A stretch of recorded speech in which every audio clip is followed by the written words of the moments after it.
प्यारे दर्शकों, आप जी का अपने चैनल ते स्वागत है। प्रोग्राम का आगाज़ करते हैं। आओ जानिए अपने गुरुदेव श्री गुरु ग्रंथ साहब जी बारे। अज के प्रोग्राम के असी भाई साहब भाई भुपिंदर सिंह जी पासों जानांगे कि 52 अखरी तो की भाव है, सुखमनी साहब थित्ती बाणी बारे अते गौड़ी राग दियाँ वख-वख प्रकारां बारे जानांगे। सो आओ सब तो पहला फतेह बुलाने हैं। वाहिगुरू जी का खालसा, वाहिगुरू जी की फतेह। सो भाई साहब जी, शुरुआत ਵਿੱਚ ਤੁਸੀਂ ਸਾਡੇ ਦਰਸ਼ਕਾਂ ਨੂੰ ਦੱਸੋ ਕਿ 52 ਅਖਰੀ ਤੋਂ ਕੀ ਭਾਵ ਹੈ। 52 ਅਖਰੀ ਬਾਣੀ ਗੌੜੀ ਰਾਗ ਦੇ ਵਿੱਚ ਪੰਜਵੇਂ ਪਾਤਸ਼ਾਹ ਜੀ ਦੀ ਉਚਾਰਨ ਕੀਤੀ ਹੋਈ ਹੈ ਤੇ 52 ਅਖਰੀ ਜਿਹਦਾ 52 ਭਾਵ 52 ਦੇਵਨਾਗਰੀ ਭਾਸ਼ਾ, ਦੇਵਨਾਗਰੀ ਲਿਪੀ ਹੈ, ਹਿੰਦੀ ਭਾਸ਼ਾ ਹੈ। ਜਿਵੇਂ ਪੰਜਾਬੀ ਭਾਸ਼ਾ ਹੈ ਤੇ ਇਹਦੀ ਲਿਪੀ ਜਿਹੜੀ ਗੁਰਮੁਖੀ ਹੈ, ਜਿਵੇਂ ਅੰਗਰੇਜ਼ੀ ਭਾਸ਼ਾ ਹੈ ਤੇ ਅਲਫਾਬੈਟ ਜਿਹੜੀ ਉਹਦੀ ਲਿਪੀ ਹੈ, ਜਿਵੇਂ ਉਰਦੂ ਜਾਂ ਫਾਰਸੀ ਭਾਸ਼ਾ ਹੈ ਤੇ ਹਰੂਫੇ ਤਹਜੀ ਉਹਦੀ ਲਿਪੀ ਹੈ। ਇਸੇ ਤਰ੍ਹਾਂ ਜਿਹੜੀ ਦੇਵਨਾਗਰੀ ਹੈਗੀ ਹੈ ਲਿਪੀ, ਉਹਦੇ 52 ਅੱਖਰ ਹੁੰਦੇ ਨੇ। ਹਿੰਦੀ ਦੇ ਜਾਂ ਸੰਸਕ੍ਰਿਤ ਦੇ 52 ਅੱਖਰ ਨੇ। ਉਹਨਾਂ 52 ਅੱਖਰਾਂ ਨੂੰ ਆਧਾਰ ਬਣਾ ਕੇ ਜੋ ਉਪਦੇਸ਼ ਦਿੱਤਾ ਗਿਆ ਹੈ ਉਸ ਦਾ ਨਾਮ ਗੁਰੂ ਸਾਹਿਬ ਜੀ ਨੇ 52 ਅੱਖਰੀ ਰੱਖਿਆ ਹੈ। 52 ਅੱਖਰੀ ਨਾਮ ਦੀਆਂ ਦੋ ਬਾਣੀਆਂ ਗੁਰੂ ਗ੍ਰੰਥ ਸਾਹਿਬ ਦੇ ਵਿੱਚ ਹਨ ਤੇ ਦੋਨੇ ਗੌੜੀ ਰਾਗ ਵਿੱਚ ਹਨ। ਇੱਕ ਇਹ ਪਹਿਲੀ ਜਿਹੜੀ 52 ਅੱਖਰੀ ਬਾਣੀ ਹੈ ਇਹ ਸ੍ਰੀ ਗੁਰੂ ਅਰਜਨ ਦੇਵ ਮਹਾਰਾਜ ਸੱਚੇ ਪਾਤਸ਼ਾਹ ਜੀ ਦੀ ਹੈ ਤੇ ਦੂਸਰੀ ਜਿਹੜੀ ਬਾਣੀ ਹੈ ਉਹ ਗੌੜੀ ਰਾਗ ਵਿੱਚ ਹੀ ਕਬੀਰ ਸਾਹਿਬ ਜੀ ਦੀ ਉਚਾਰਨ ਕੀਤੀ ਹੋਈ ਹੈ।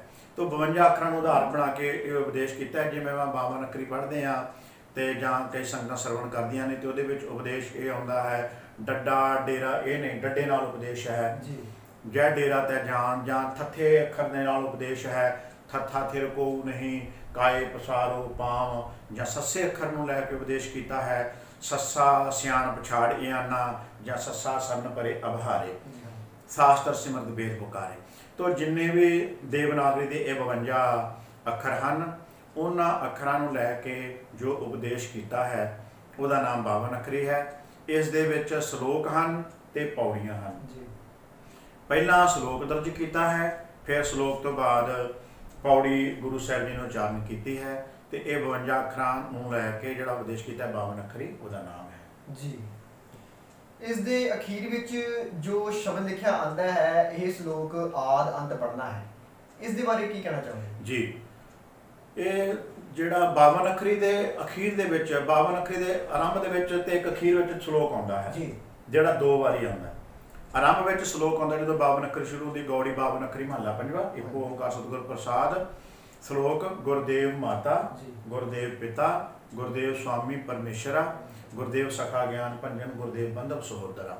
ये बहुत ही प्यारा श्लोक है। गुरु की उपमा, गुरु की महिमा वाला श्लोक जिहड़ा गुरु साहब जी ने उचारण किया ये आरंभ में दर्ज है। जो सारी 52 अखरी महाराज जी ने समाप्त कर दी तो वो अखीर दे विच जाके फिर यह श्लोक जिहड़ा गुरु साहब जी ने दोबारा फिर लिखिया तो अखीर में फिर यह श्लोक दर्ज कर दिता गुरदेव माता, गुरदेव पिता, गुरदेव स्वामी परमेश्वरा। ये श्लोक लिख के जो समाप्ति हुई अंक लिख दिते ते अंक लिखण तो बाद गुरु जिहड़ा एक नोट दे दिता संपादकी भई जिहड़ा पढ़ रहा है बाणी जां बाणी नूं सुन रहा है जां गायन कर रहा है वो गौड़ी 52 अखरी ये 52 अखरी बाणी पढ़ के ये ना समझे कि पहला श्लोक ये पढ़ लिया तो हुण की आपां पढ़ना ते उस करके गुरु साहब जी ने ये संपादकी नोट भाई गुरदास जी तो लिखवाया कि ये श्लोक जिहड़ा है ये आद अंत पढ़ना भाव मुੱਢ विच लिख भी दिता अखीर में भी लिख दिता ते नाल उचेचे तौर पर नोट भी ले दिता, हदायत भी कर दी कि इस श्लोक नूं पहला भी पढ़ना है अखीर में भी ये पढ़ना है। इसका भाव ये है जी। ठीक ते सुखमनी साहब बारे तुसीं की कहना चाहोगे। सुखमनी साहब बाणी तो बड़ी प्यारी बाणी है ते बड़ी प्रसिद्ध बाणी है। जिन्नियां भी संगतां हन देसां परदेसां विच हन जिथे भी सिख वसदे ने बहुत प्यार दे नाल सुखमनी साहब पढ़ते हैं। कई तो नितनेम का हिस्सा है कि नितनेम तो बाद रोज़ सुखमनी साहब पाठ करते हैं। कई गुरु घरां दे विच शहरां विच पिंडां विच हफ्तावारी सुखमनी साहब के पाठ होंदे हन। जां उदां भी आपां परदेसां विच भी इत्थे भी कोई भी प्रोग्राम होवे खुशी का होवे गमी का होवे ते ਆਪਾਂ ਸੁਖਮਨੀ ਸਾਹਿਬ ਦਾ ਪਾਠ ਕਹਿੰਦੇ ਵੀ ਸੁਖਮਨੀ ਸਾਹਿਬ ਦਾ ਪਾਠ ਕਰਾਓ। ਜੀ ਹਾਂ। ਗੁਰੂ ਅਰਜਨ ਦੇਵ ਮਹਾਰਾਜ ਸੱਚੇ ਪਾਤਸ਼ਾਹ ਜੀ ਦੀ ਗੌੜੀ ਰਾਗ ਦੇ ਵਿੱਚ ਉਚਾਰਨ ਕੀਤੀ ਹੋਈ ਇਹ ਲੰਮੀ ਬਾਣੀ ਹੈ। ਗੌੜੀ ਰਾਗ ਦੇ ਵਿੱਚ ਲੰਮੀਆਂ ਬਾਣੀਆਂ ਜਿਵੇਂ ਬਾਵਨ ਅੱਖਰੀ ਦਾ ਪਹਿਲਾ ਨਾਮ ਲਿਆ, ਸੁਖਮਨੀ ਸਾਹਿਬ ਹੈ, ਥਿੱਤੀ ਬਾਣੀ ਹੈ, ਅੱਗੇ 12 ਵੀ ਹਨ ਗੌੜੀ ਰਾਗ ਦੇ ਵਿੱਚ, 2 12 ਹਨ। ਉਸ ਤੋਂ ਬਾਅਦ ਕਬੀਰ ਸਾਹਿਬ ਦੀਆਂ ਲੰਮੀਆਂ ਬਾਣੀਆਂ ਨੇ, ਤੋਂ ਬੜੀ ਬੇਅੰਤ ਬਾਣੀ ਹੈ ਇਹ ਸੁਖਮਨੀ ਸਾਹਿਬ ਬੌੜੀ। ਬਹੁਤ ਲੰਬੀ, ਸਾਰੀਆਂ ਬਾਣੀਆਂ ਲੰਮੀਆਂ ਬਾਣੀਆਂ ਦੇ ਨਾਲੋਂ ਜ਼ਿਆਦਾ ਲੰਬੀ ਬਾਣੀ ਹੈ, ਜਿਹੜੀ 262 ਅੰਗ ਤੋਂ ਆਰੰਭ ਹੋ ਕੇ ਤਕਰੀਬਨ 300 ਅੰਗ 298 ਅੰਗ ਤੱਕ ਇਹ ਜਿਹੜੀ ਬਾਣੀ ਹੈ ਉਹ ਚੱਲਦੀ ਹੈ। ਤੇ ਬਹੁਤ ਪਿਆਰੀ ਬਾਣੀ ਹੈ। ਤੇ ਇਹਦੇ ਵਿੱਚ ਗੁਰੂ ਸੁਖਮਨੀ ਜਿਹਦਾ ਸਿਰਲੇਖ ਹੈ ਗੌੜੀ ਸੁਖਮਨੀ ਮਹੱਲਾ ਪੰਜਵਾਂ, ਸੁੱਖਾਂ ਦੀ ਮਨੀ, ਇਹਦੀ ਰਹਾਉ ਦੀ ਪੰਕਤੀ ਇਹਦੇ ਵਿੱਚ। ਰਹਾਉ ਦੀ ਪੰਕਤੀ ਜਿਵੇਂ ਮੈਂ ਪਹਿਲਾਂ ਦਰਸ਼ਕਾਂ ਨਾਲ ਜ਼ਿਕਰ ਕੀਤਾ ਕਿ ਰਹਾਉ ਦੀ ਪੰਕਤੀ ਦਾ ਭਾਵ ਜਿਹੜਾ ਹੁੰਦਾ ਹੈ ਉਹਦਾ ਭਾਵ ਹੁੰਦਾ ਹੈ ਵਿਸ਼ਰਾਮ ਜਾਂ ਠਹਿਰਾਓ। ਤੋਂ ਹਰ ਸ਼ਬਦ ਦੇ ਵਿੱਚ ਅਸ਼ਟਪਦੀ ਦੇ ਅੰਦਰ ਜਾਂ ਲੰਮੀਆਂ ਬਾਣੀਆਂ ਵਿੱਚ ਜਦੋਂ ਰਹਾਉ ਦੀ ਪੰਕਤੀ ਆਉਂਦੀ ਹੈ ਤਾਂ ਉਹਦਾ ਭਾਵ ਇਹ ਹੁੰਦਾ ਹੈ ਕਿ ਉਹ ਸਾਰੀ ਬਾਣੀ ਦਾ ਸ਼ਬਦ ਦਾ ਜਿਹੜਾ ਸਾਰ ਅੰਸ਼ ਹੈ ਜਾਂ ਕੇਂਦਰੀ ਭਾਵ ਹੈ ਉਹ ਉਸ ਰਹਾਉ ਵਾਲੀ ਪੰਕਤੀ 'ਚ ਹੈ। ਇਸ ਬਾਣੀ ਵਿੱਚ ਵੀ ਗੁਰੂ ਸਾਹਿਬ ਜੀ ਨੇ ਰਹਾਉ ਵਾਲੀ ਪੰਕਤੀ ਦਿੱਤੀ ਹੈ। ਆਰੰਭ ਹੁੰਦੀ ਹੈ ਪਹਿਲੇ ਪਦੇ ਤੋਂ ਬਾਅਦ ਨਾਲ ਹੀ ਰਹਾਉ ਵਾਲੀ ਪੰਕਤੀ ਹੈ, ਸੁਖ ਮਨੀ ਸੁਖ ਅੰਮ੍ਰਿਤ ਪ੍ਰਭ ਨਾਮ ਭਗਤ ਜਨਾ ਕੈ ਮਨ ਵਿਸਰਾਮ। ਤੋ ਦੇਖੋ ਸੁੱਖ ਹਰ ਇੱਕ ਚਾਹੁੰਦਾ ਹੈ, ਹਰ ਬੰਦੇ ਦੀ ਜਿਹੜੀ ਚਾਹਨਾ ਹੁੰਦੀ ਹੈ, ਦੌੜ ਹੁੰਦੀ ਹੈ, ਇਸਤਰੀ ਹੈ ਮਰਦ ਹੈ, ਕਿਸੇ ਵੀ ਦੇਸ਼ ਇਲਾਕੇ ਮਜ਼ਹਬ ਦੇ ਵਿੱਚ ਰਹਿੰਦਾ ਹੈ, ਉਹ ਹਰ ਇੱਕ ਬੰਦਾ ਸੁੱਖ ਚਾਹੁੰਦਾ ਹੈ। ਤੇ ਜਿੰਨੇ ਵੀ ਸਾਡੇ ਜਨਮ ਤੋਂ ਲੈ ਕੇ ਮਰਨ ਤੱਕ ਤੇ ਸਵੇਰ ਤੋਂ ਲੈ ਕੇ ਸ਼ਾਮ ਤੱਕ ਜਿੰਨੀ ਭੱਜ ਦੌੜ ਹੈ ਉਹ ਸੁੱਖ ਪ੍ਰਾਪਤ ਕਰਨ ਵਾਸਤੇ ਹੀ ਹੈ। ਤਾਂ ਗੁਰੂ ਸਾਹਿਬ ਜੀ ਨੇ ਉਪਦੇਸ਼ ਕੀਤਾ ਵੀ ਸੁੱਖ ਕੀ ਹੈ। ਸੁੱਖ ਪੈਸੇ ਵਿੱਚ ਹੈ, ਮਾਇਆ ਵਿੱਚ ਹੈ, ਕਿ ਸੰਸਾਰ ਦੇ ਪਦਾਰਥਾਂ ਵਿੱਚ ਹੈ, ਕਿ ਭੋਗਾਂ ਵਿਲਾਸਾਂ ਵਿੱਚ ਹੈ। ਮਹਾਰਾਜ ਕਹਿੰਦੇ ਨਹੀਂ, ਸੁੱਖ ਜਿਹੜਾ ਹੈ ਉਹ ਨਾਮ ਦੇ ਵਿੱਚ ਹੈ। ਦੁਨੀਆ ਦੇ ਸੁੱਖ ਲੈਣੇ ਨੇ, ਆਤਮਾ ਦੇ ਸੁੱਖ ਲੈਣੇ ਨੇ ਤਾਂ ਨਾਮ ਜਪੋ। ਸੁਖ ਮਨੀ ਸੁਖ ਅੰਮ੍ਰਿਤ ਪ੍ਰਭ ਨਾਮ। ਅੰਮ੍ਰਿਤਮਈ ਪਰਮਾਤਮਾ ਦਾ ਜ਼ਿੰਦਗੀ ਦੇਣ ਵਾਲਾ ਜਿਹੜਾ ਨਾਮ ਹੈ ਉਹਦੇ ਵਿੱਚ ਸੁੱਖ ਹੈ। ਮਿਲਦਾ ਕਿੱਥੋਂ ਹੈ? ਭਗਤ ਜਨਾ ਕੈ ਮਨ ਵਿਸ਼ਰਾਮ।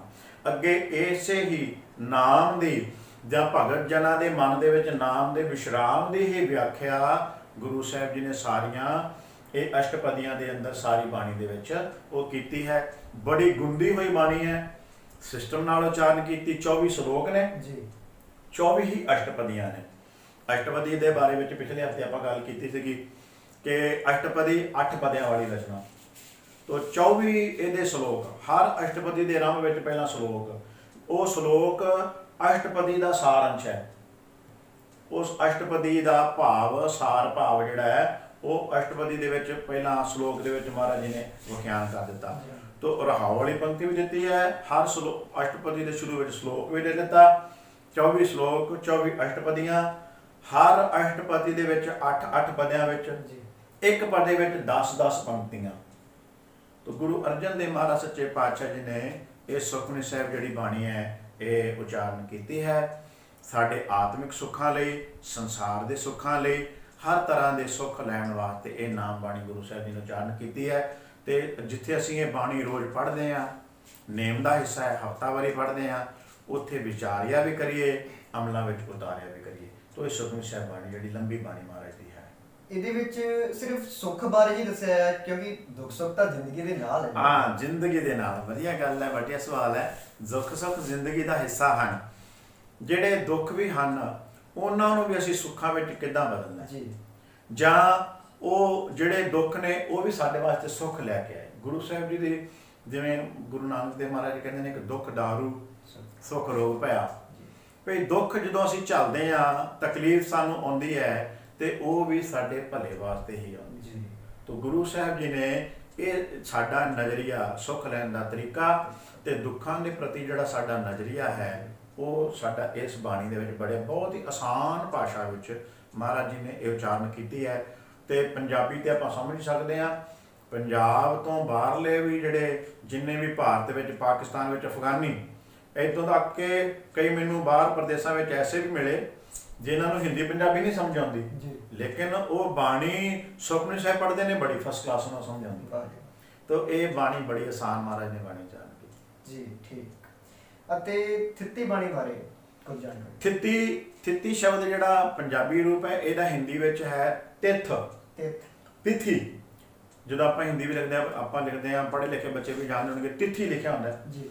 ਤਿੱਥੀ ਦਾ ਪੰਜਾਬੀ ਰੂਪ, ਪ੍ਰਕਿਰਤਕ ਜਿਹੜਾ ਪੰਜਾਬੀ ਰੂਪ ਜਿਹੜਾ ਹੈ ਉਹ ਥਿਤ ਬਣਦਾ ਹੈ। ਥਿਤ ਦਾ ਭਾਵ ਹੁੰਦਾ ਹੈ ਤਰੀਕ।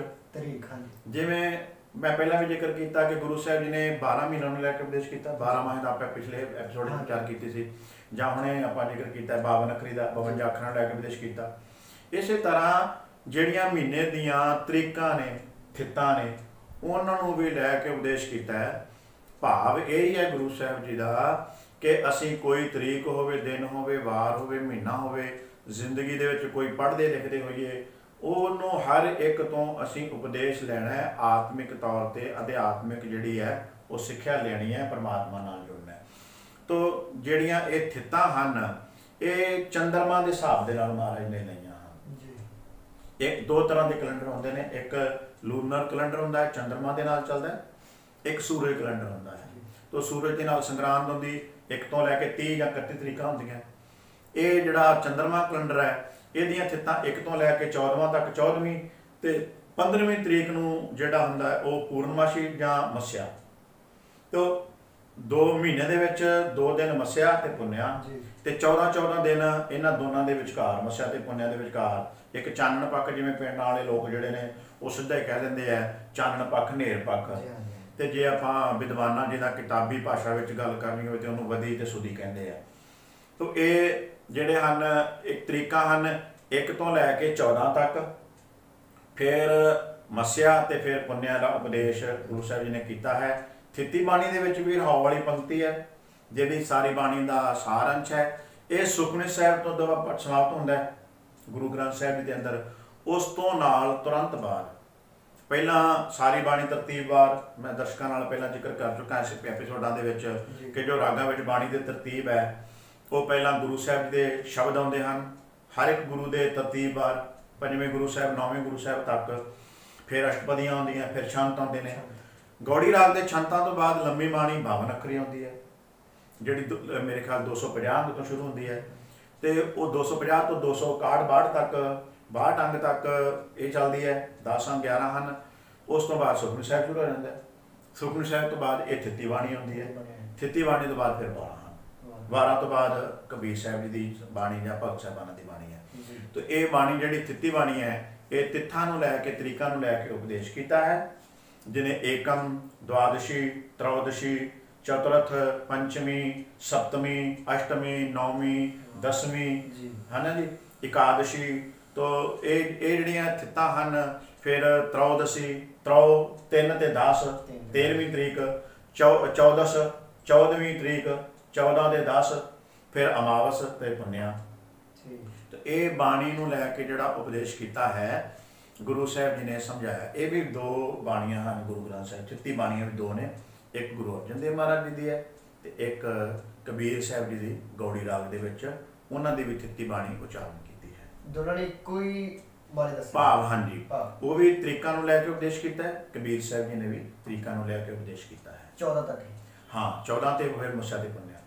ਉਸ ਤੋਂ ਬਾਅਦ ਫਿਰ ਅੱਗੇ ਬਾਣੀ ਸ਼ੁਰੂ ਹੋ ਜਾਂਦੀ ਹੈ ਜੀ। ਠੀਕ। ਗੌੜੀ ਰਾਗ ਦੀਆਂ ਜਿਹੜੀਆਂ ਵੱਖ-ਵੱਖ ਪ੍ਰਕਾਰਾਂ ਹਨ ਉਹਦੇ ਬਾਰੇ ਥੋੜਾ ਦੱਸੋ। ਹਾਂ, ਦਰਸ਼ਕਾਂ ਨੂੰ ਮੈਂ ਦੱਸ ਦਿੰਦਾ, ਗੁਰੂ ਗ੍ਰੰਥ ਸਾਹਿਬ ਦੇ ਮੁੱਖ ਰਾਗ 31, ਇਹ ਤੇ ਆਪਾਂ ਸਾਰੇ ਜਾਣਦੇ ਹਾਂ, ਪਰ ਮੈਂ ਦਰਸ਼ਕਾਂ ਨਾਲ ਇਹ ਵੀ ਜ਼ਿਕਰ ਕੀਤਾ ਕਿ 31 ਰਾਗਾਂ ਤੋਂ ਇਲਾਵਾ 31 ਰਾਗ ਹੋਰ ਨੇ ਜੀ। 31 ਮੁੱਖ ਰਾਗ ਨੇ ਤੇ 31 ਹੋਰ ਰਾਗਾਂ ਦੇ ਨਾਲ ਜਿਹੜੇ ਮਿਸ਼ਰਤ ਰਾਗ, ਕਿਉਂਕਿ ਜਦੋਂ ਇੱਕ ਰਾਗ ਮੁੱਖ ਰਾਗ ਹੁੰਦਾ ਹੈ ਜਾਂ ਮੂਲ ਰਾਗ ਹੁੰਦਾ ਹੈ ਜੀ, ਤੇ ਇੱਕ 2 ਰਾਗਾਂ ਨੂੰ ਮਿਲਾ ਕੇ ਜਿਹੜਾ ਰਾਗ ਬਣਦਾ ਉਹਨੂੰ ਮਿਸ਼ਰਤ ਰਾਗ ਕਿਹਾ ਜਾਂਦਾ ਹੈ। ਜਿਹਦਾ ਪੂਰਬੀ ਧਨਾਸਰੀ ਤੋਂ ਧਨਾਸਰੀ ਤੇ ਪੂਰਬੀ ਨੂੰ ਜਿਹੜਾ ਰਾਗ ਮਿਲਾ ਕੇ ਬਣਿਆ ਪੁਰੀਆ ਧਨਾਸਰੀ, ਉਹ ਰਾਗ ਉਹ ਬਣ ਜਾਂਦਾ ਹੈ। ਇਸੇ ਤਰ੍ਹਾਂ ਹੋਰ ਕਈ ਕਲਿਆਣ ਦੇ ਕਈ ਪ੍ਰਕਾਰਾਂ ਹਨ, ਕਲਿਆਣ ਦੇ ਨਾਲ ਮਿਲਾ ਕੇ ਕਲਿਆਣ ਦੇ ਨਾਲ ਗਾਇਆ ਜਾਂਦਾ ਹੈ। ਤਾਂ ਇਸੇ ਤਰ੍ਹਾਂ ਇਹ ਗੌੜੀ ਰਾਗ ਦੀਆਂ ਪ੍ਰਕਾਰਾਂ ਹਨ। ਇੱਕ ਗੌੜੀ ਰਾਗ ਮੁੱਖ ਰਾਗ ਹੈ। ਇਸ ਤੋਂ ਇਲਾਵਾ 6 ਤਰ੍ਹਾਂ ਦੀ ਗੌੜੀ ਦੀਆਂ ਕਿਸਮਾਂ ਗੁਰੂ ਸਾਹਿਬ ਜੀ ਨੇ ਗੁਰੂ ਗ੍ਰੰਥ ਸਾਹਿਬ ਦੇ ਵਿੱਚ ਗਾਇਨ ਕੀਤੀਆਂ। ਸਾਡੇ ਦਰਸ਼ਕਾਂ ਨੂੰ ਤੇ ਜਿਹੜੇ ਰਾਗੀ ਨੇ ਅੱਜ ਕੱਲ੍ਹ ਦੇ ਗੌੜੀ, ਵੈਸੇ ਤਾਂ ਆਪਾਂ ਨਿਰਧਾਰਤ ਰਾਗ ਘੱਟ ਗਾਉਂਦੇ ਹਾਂ, ਪਰ ਨਿਰਧਾਰਤ ਰਾਗਾਂ ਵਿੱਚ ਕੀਰਤਨ ਕਰਨਾ ਚਾਹੀਦਾ ਹੈ, ਸਰਵਣ ਕਰਨਾ ਚਾਹੀਦਾ ਹੈ। ਤੇ ਗੌੜੀ ਰਾਗ ਦਾ ਸਾਨੂੰ ਪਤਾ ਹੋਣਾ ਚਾਹੀਦਾ, ਗੌੜੀ ਰਾਗ ਮੁੱਖ ਰਾਗ, ਫਿਰ ਗੌੜੀ ਬੈਰਾਗਣ, ਗੌੜੀ ਗਵਾਰੇਰੀ, ਗੌੜੀ ਪੂਰਬੀ, ਗੌੜੀ ਦੀਪਕੀ, ਗੌੜੀ ਮਾਝ, ਗੌੜੀ ਮਾਲਵਾ। ਇਹ 6 ਤਰ੍ਹਾਂ ਦੀ ਗੌੜੀ ਗੁਰੂ ਗ੍ਰੰਥ ਸਾਹਿਬ ਦਰਜ ਹੈ। ਇੱਕ ਹੋਰ ਕਬੀਰ ਸਾਹਿਬ ਜੀ ਦਾ ਵੀ ਬਾਣੀ ਦੇ ਵਿੱਚ ਗੌੜੀ ਰਾਗ ਵਿੱਚ ਸ਼ਬਦ ਹੈ, ਰੇ ਜੀ ਨਲਜ ਲਾਜ ਤੋਹੇ ਨਹੀਂ। ਇਹਦੇ ਰੰਗ ਵਿੱਚ ਵੀ ਕਬੀਰ ਜੀ ਨੇ ਲਿਖਿਆ ਗੌੜੀ ਵੀ ਸੋਰਠ ਵੀ ਜੀ। ਇਹ ਸ਼ਬਦ 2 ਰਾਗਾਂ 'ਚ ਉਚਾਰਨ ਕੀਤਾ ਕਬੀਰ ਸਾਹਿਬ ਜੀ ਨੇ, ਚਾਹੇ ਇਸ ਰਾਗ ਨੂੰ ਗੌੜੀ 'ਚ ਗਾ ਲਓ ਚਾਹੇ ਸੋਰਠ ਵਿੱਚ ਗਾ ਲਓ ਜੀ। ਤੋ ਕਬੀਰ ਸਾਹਿਬ ਜੀ ਦੇ ਵੇਖੋ ਵਿਲੱਖਣਤਾ ਗੁਰਬਾਣੀ ਦੀ ਕਿੰਨੀ ਪਿਆਰੀ ਹੈ। ਤੇ 6 ਪ੍ਰਕਾਰ ਦੀ ਗੌੜੀ, ਗੁਆਰੇਰੀ, ਗੌੜੀ ਬੈਰਾਗਣ, ਗੌੜੀ ਪੂਰਬੀ। ਪੂਰਬੀ ਦਾ ਭਾਵ ਹੈ ਕਿ ਪੰਜਾਬ ਤੋਂ ਪੂਰਬ ਵਾਲੇ ਪਾਸਾ, ਪੂਰਬ ਵਾਲੇ ਪਾਸੇ ਪੂਰਬ ਦੇ ਦੇਸ਼ਾਂ ਵਿੱਚ ਜਿਹੜੀ ਗੌੜੀ ਗਾਈ ਜਾਂਦੀ ਹੈ ਉਸ ਗੌੜੀ ਵਿੱਚ ਵੀ ਮਹਾਰਾਜ ਨੇ ਬਾਣੀ ਉਚਾਰਨ ਕੀਤੀ ਹੈ। ਤਾਂ ਗੌੜੀ ਦੀਪਕੀ ਵੀ ਇਸੇ ਤਰ੍ਹਾਂ, ਦੀਪਕੀ ਵੱਖਰਾ ਰਾਗ ਹੈ, ਗੌੜੀ ਵੱਖਰਾ ਰਾਗ ਹੈ, ਦੋਨਾਂ ਰਾਗਾਂ ਨੂੰ ਮਿਲਾ ਕੇ ਮਿਸ਼ਰਤ ਰਾਗ। ਗੌੜੀ ਮਾਝ, ਹੁਣ ਮਾਝ ਰਾਗ ਵੱਖਰਾ ਰਾਗ ਹੈ। ਕਬੀਰ ਜੀ ਨੇ ਇਦਾਂ ਲਿਖਿਆ ਕਿ ਬਾਕੀ ਗੁਰੂ ਅਰਜਨ ਦੇਵ ਮਹਾਰਾਜ ਨੇ ਇਹਨਾਂ ਦੀ ਬਾਣੀ ਹੈ। ਤਾਂ ਗੌੜੀ ਮਾਝ ਤੇ ਇਹ ਬਾਣੀ ਗੌੜੀ ਮਾਲਵਾ, ਮਾਲਵੇ ਦੇ ਵਿੱਚ ਜਿਹੜੀ ਗਾਈ ਜਾਣ ਵਾਲੀ ਗੌੜੀ ਹੈ ਗੌੜੀ ਮਾਲਵਾ ਦੀ ਪ੍ਰਕਾਰ ਹੋ ਗਈ। ਤਾਂ ਇਹ ਗੌੜੀ ਰਾਗ ਦੀਆਂ ਜਿਹੜੀਆਂ ਵੱਖ-ਵੱਖ ਪ੍ਰਕਾਰਾਂ ਹਨ। ਤਾਂ ਸਾਨੂੰ ਇਹਨਾਂ ਬਾਰੇ ਅੱਗੇ ਵੀ ਜਿੱਦਾਂ ਵੱਖਰੇ ਵੱਖਰੇ ਰਾਗ ਆਉਣੇ ਨੇ, ਸਾਰੇ ਰਾਗਾਂ ਦੀ ਤੇ ਰਾਗਾਂ ਦੇ ਵਿੱਚ ਜਿਹੜੀਆਂ ਵੱਖਰੀਆਂ ਵੱਖਰੀਆਂ ਪ੍ਰਕਾਰਾਂ ਹਨ ਜਾਂ ਮਿਸ਼ਰਤ ਰਾਗ ਨੇ, ਉਹਨਾਂ ਬਾਰੇ ਆਪਾਂ ਨਾਲ ਦੀ ਨਾਲ ਗੱਲ ਜਿਹੜੀ ਆ ਅਗਲੇ ਐਪੀਸੋਡਾਂ ਵਿੱਚ ਕਰਦੇ ਜਾਵਾਂਗੇ। ਬਹੁਤ ਹੀ ਸ਼ਾਨਦਾਰ ਤਰੀਕੇ ਦੇ ਨਾਲ ਤੁਸੀਂ ਸਾਡੇ ਦਰਸ਼ਕਾਂ ਨੂੰ ਇਹਨਾਂ ਬਾਰੇ ਜਾਣਕਾਰੀ ਦਿੱਤੀ ਹੈ। ਧੰਨਵਾਦ। ਸੋ ਅੱਜ ਦੇ ਪ੍ਰੋਗਰਾਮ ਦੇ ਵਿੱਚ ਇੰਨਾ ਹੀ। ਅਗਲੇ ਪ੍ਰੋਗਰਾਮ ਦੇ ਵਿੱਚ ਫਿਰ ਲੈ ਕੇ ਹਾਜ਼ਰ ਹੋਵਾਂਗੇ। ਫਤਿਹ ਬੁਲਾਉਂਦੇ ਆ। ਵਾਹਿਗੁਰੂ ਜੀ ਕਾ ਖਾਲਸਾ, ਵਾਹਿਗੁਰੂ ਜੀ ਕੀ ਫਤਿਹ।